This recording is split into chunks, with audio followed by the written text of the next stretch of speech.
A crise econômica nesse país é a maior mentira que já existiu.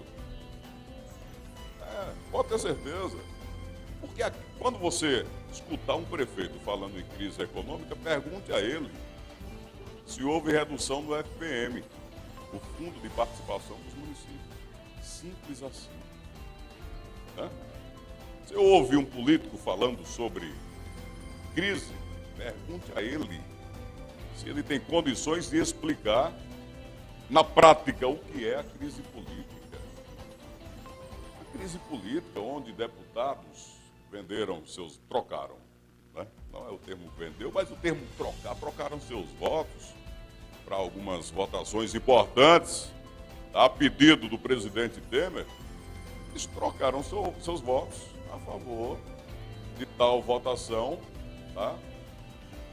Em troca de algumas emendas, de alguns milhões de emendas. E que crise é essa? Sabe onde é que mora a crise? A crise mora na falta de caráter e de compromisso de muitos governantes sem vergonha. A crise mora aí. Porque a crise nesse país, ela bateu a porta do micro, aliás, não só do micro, eu ia falar micro, pequenas, médias e grandes empresas. Mas a crise bateu a porta dessas empresas no contexto geral, porque a gente viu pequenas empresas, aquelas que geravam 5, 6, 10 empregos, fechando suas portas. A gente viu médias empresas e grandes empresas fechando ou passando por uma série de dificuldades. Tudo isso em virtude da carga tributária absurda que a gente paga, sabe, dos impostos absurdos que a gente paga. Os empresários, muitos, não aguentaram. Desde o produto a ser comprado e comercializado ou fabricado, até os impostos que devem ser pagos, claro, com maior prazer aos empregados.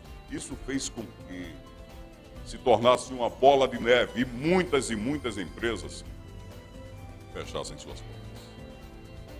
O índice de desemprego no país cresceu, e cresceu muito, graças a um governo que oprime aqueles trabalhadores, graças a um governo que na teoria, sabe, fala em valorização, em crescimento do comércio e da indústria, mas na prática é totalmente diferente. Totalmente diferente. Sabe, quem está quebrado é o povo brasileiro. O povo brasileiro está quebrando a cada dia. O povo brasileiro está pagando cada vez mais caro aqueles produtos essenciais para o nosso dia a dia. A Petrobras elevou o preço do botijão de gás, né? A Petrobras elevou a gasolina, a Petrobras congelou o preço do diesel, mas a gasolina está lá em cima, continua aumentando. O povo brasileiro é a única vítima na história de governos sem vergonha. É a única vítima na história de governos sem compromisso, de governos sem caráter, de governos opressores. Porque a gente vive num país extremamente democrático, né? Até um certo ponto. Mas que democracia é essa que a gente vive? O que é o conceito de democracia?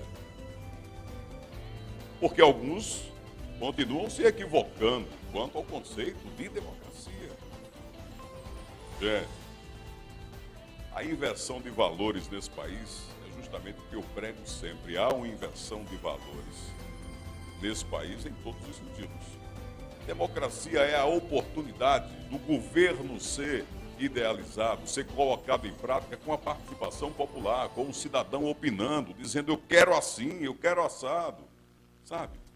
Mas isso só existe em palanque, só existe em discurso. Passando aquilo ali, o cidadão volta a viver como um Zé Ninguém, sem voz e sem vez nesse país. Enquanto isso, os senhores que pregam a democracia, que pregam governo participativo, que a democracia deveria ser isso, vão lá para os seus altos cargos. E o povo brasileiro? O povo brasileiro é que me perdoe a franqueza, mas o povo brasileiro está lascado com essa democracia que vive. Nós estamos igual um gato quando vê um Rottweiler. acuado diante de um Brasil que deveria nos proteger, que deveria honrar cada cidadão brasileiro.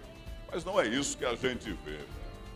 Lamentavelmente, não é isso que a gente vê. O que a gente vê é uma grande inversão de valores desse país esculhambado que a